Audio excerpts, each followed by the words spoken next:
Bonjour et bienvenue dans cette vidéo. Aujourd'hui, on va parler de l'exode rural. L'exode rural est une migration massive des campagnes vers les villes, due au fait que les villes soient généralement plus riches que les campagnes, bien que ce soit à nuance. Et il existe des campagnes riches et des villes pauvres, mais d'une manière générale, les villes ont tendance à être plus riches que les campagnes.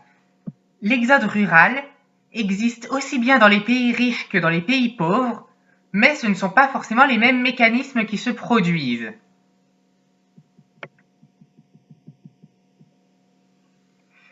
Donc c'est dans les pays du Sud, c'est-à-dire les pays pauvres, en développement ou émergents, que l'exode rural est le plus important. Par exemple, la ville de Niamey, qui est la capitale du Niger, un pays relativement pauvre, connaît une très forte croissance démographique en raison de l'exode rural.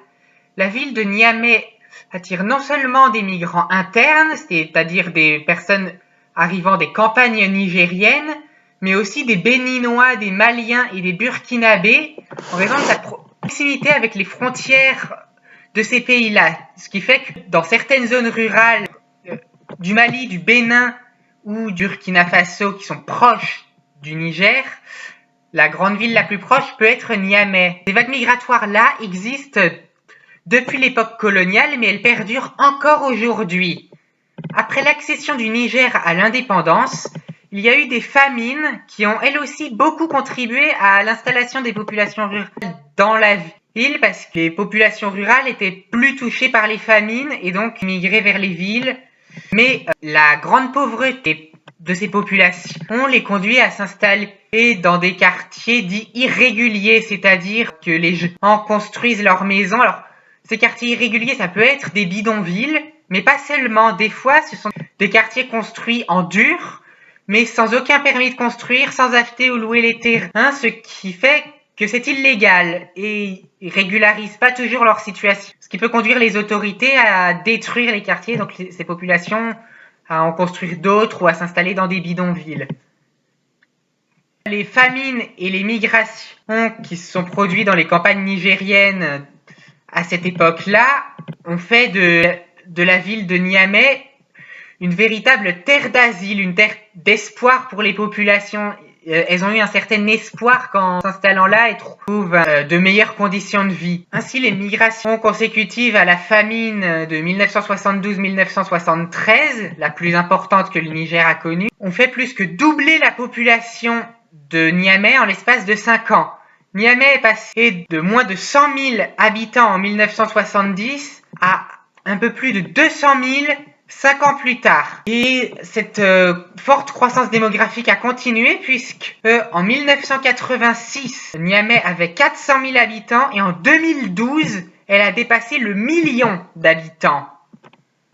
L'embellie économique due au boom de l'uranium, parce que le Niger extrait beaucoup d'uranium et en exporte vers des pays développés qui ont des centrales nucléaires, notamment la France. Cette forte croissance économique que ça induit dans la région de Niamey n'explique qu'en partie la croissance démographique, puisque ce n'est pas le seul pourvoyeur d'emploi pour ces populations, loin de là, puisque beaucoup d'entre elles finissent dans le secteur informel et n'ont donc pas de contrat de travail ou ce genre de trucs et sont dans des situations particulièrement précaires.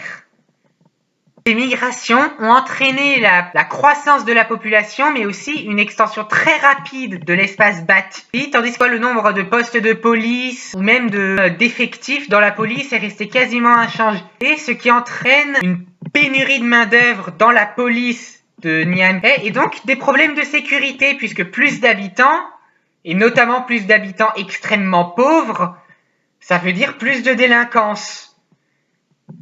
Le même phénomène existe dans de nombreux pays du Sud, que ce soit au Sénégal, où la croissance démographique de Dakar est très difficilement contrôlable, puisque la population de Dakar a doublé en moins de 25 ans, à la Colombie, où le gouvernement prend carrément des mesures pour s'attaquer aux causes de l'exode rural, c'est-à-dire à la disparité entre villes et campagnes, afin d'endiguer ce phénomène. Le gouvernement colombien a dépensé entre 2015 et 2018 l'équivalent de 4 milliards d'euros pour endiguer l'exode rural. Il améliore aussi bien la desserte des campagnes en eau et en électricité que le réseau routier, prend des mesures notamment sociales, protection sociale et notamment des paysans qui sont la profession la plus touchée par l'exode rural, mais surtout des mesures économiques visant à transformer l'économie paysanne qui est encore très présente dans les campagnes colombiennes en économie capitaliste et donc cherche à rendre l'agriculture plus industrielle, comme dans les pays développés, pour que les campagnes finissent par ressembler à celles des pays développés et donc réduire l'exode rural, puisque l'exode rural est quand même moins important dans les pays développés.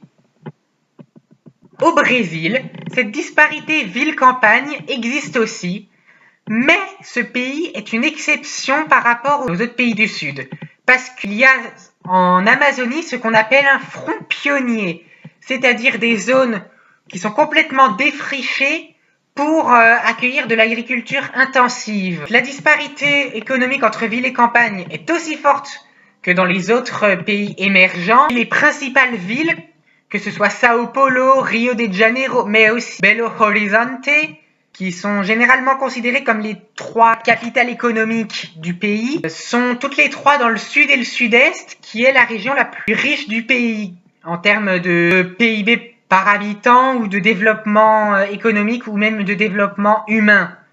Et à l'inverse, le Nord-Est, c'est-à-dire la région autour de l'estuaire de l'Amazone qui s'étend jusqu'à la ville de Salvador de Bahia, c'est une région très rurale et extrêmement pauvre. Mais l'attrait des villes y est concurrencé par celui des régions qui ont été gagnées sur la forêt amazonienne où la culture intensive de soja emploie beaucoup de gens.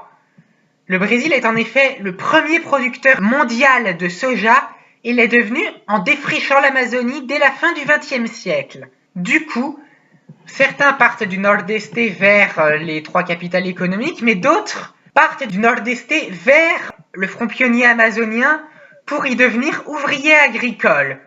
Cela pose bien sûr des problèmes écologiques, car en faisant ça, on détruit l'habitat d'espèces sauvages, on réduit les précipitations, puisque les arbres de la forêt, par un phénomène appelé l'évapotranspiration, fournissent leurs propres précipitations, et donc en défrichant, on enlève ce processus. Et en plus de ça, on empêche la forêt de jouer son rôle de puits de carbone, ce qui contribue au réchauffement climatique. Et en plus, tout ça, c'est pour mettre de l'agriculture intensive, donc de l'agriculture qui génère beaucoup de pollution. Et en plus de ça, cela crée aussi des problèmes sociaux puisque la déforestation prive des tribus amérindiennes qui n'ont rien demandé à personne, qui vivent tranquillement leur vie, un mode de vie qui est beaucoup plus écologique que le nôtre, et on les prive complètement de leur lieu de vie et on les contraint à changer radicalement leur mode de vie, à s'adapter à la modernité, ce qui peut amener à faire disparaître leur culture. D'ailleurs, certains deviennent ouvriers agricoles avec les immigrants du Nord-Est. Et l'autre grand problème social, c'est que les ouvriers agricoles du Brésil ont littéralement un salaire de misère, un salaire qui ne leur permet même pas de vivre décemment, alors qu'ils travaillent. Tout ça, c'était pour les pays en développement. Maintenant, on va parler des pays développés. Dans les pays développés, les campagnes voient surtout leur population vieillir. Il y a un phénomène d'exode rural, mais beaucoup moins marqué que dans les pays pauvres. Les jeunes partent des campagnes vers les villes pour trouver un emploi, mais ils reviennent dans leur campagne d'origine lorsqu'ils partent à la retraite. Et donc, les campagnes perdent des habitants en raison du solde migratoire, mais du solde naturel. C'est-à-dire que les campagnes ont une population très vieille. Et cette part croissante de la population, la conséquence, c'est que les campagnes perdent des habitants, et c'est pas seulement le cas en France, pays dont traite le tableau et le graphique que je vous ai montré, puisque sur l'île de Terre-Neuve, qui fait partie du Canada, l'exode rural s'est accentué dans les années 90 suite au moratoire sur la pêche, puisque sur l'île de Terre-Neuve, il y avait énormément de pêcheurs, mais il y a eu un moratoire pour des raisons écologiques qui a imposé aux habitants de se trouver une autre activité. Entre 1991 et 2001, près de 48 000 personnes quittent leur collectivité rurale, entraînant un recul démographique de 18%. Les régions centrées sur la pêche sont celles qui sont le plus dévastées, notamment la péninsule Northern, les districts de la péninsule d'Avalon, ainsi que les côtes nord-est et la côte sud de l'île. Cette baisse démographique engendre une baisse des recettes fiscales pour les collectivités, qui n'ont alors plus les moyens de maintenir les ressources essentielles telles que les établissements scolaires et les soins de santé.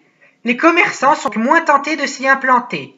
L'abandon graduel des services dans les campagnes abaisse le niveau de vie. Les habitants doivent parcourir un long trajet pour obtenir des soins médicaux, poursuivre leur scolarité et se procurer des biens de consommation. Parfois, ils doivent accepter de se priver des biens et services qui sont présents dans les grandes villes. Parallèlement, le vieillissement des populations rurales fait augmenter la demande en soins médicaux, alors même que l'offre chute. Ça crée un cercle vicieux. Plus il y a d'exode rural, moins les services sont tentés de s'implanter à la campagne, et moins il y a de services, plus il y a d'exode rural. Après, comme je l'ai dit tout à l'heure, dans les pays développés, l'exode rural est moins marqué que dans les pays en développement. Ce qui fait que les grandes villes des pays développés connaissent moins d'afflux de population, en plus d'avoir plus de moyens financiers puisque la population est plus riche. Du coup, elles se retrouvent pas forcément surpeuplées comme c'est le cas dans les pays pauvres, et les gens ne s'entassent pas dans des bidonvilles parce qu'elles ont les moyens de construire suffisamment de logements formels et parfaitement légaux, puisqu'elles ont plus d'argent et moins besoin d'en construire. De plus, dans les pays développés, ce phénomène est partiellement contrebalancé par un autre phénomène qu'on appelle la néoruralisation, et qui en fait est le contraire de l'exode rural. Mais la néoruralisation sera le sujet de la prochaine vidéo. Sinon, cette vidéo est à présent terminée. N'hésitez pas à la partager sur les réseaux sociaux, commenter et mettre un pouce bleu parce que c'est bon pour le référencement. Abonnez-vous et n'oubliez pas de cliquer sur la cloche si vous ne voulez pas rater mes prochaines vidéos. Et si vous avez envie de soutenir la chaîne, n'hésitez pas à liker mes pages Facebook et Twitter, voire à me laisser un pourboire sur Tipeee, les liens sont dans la description.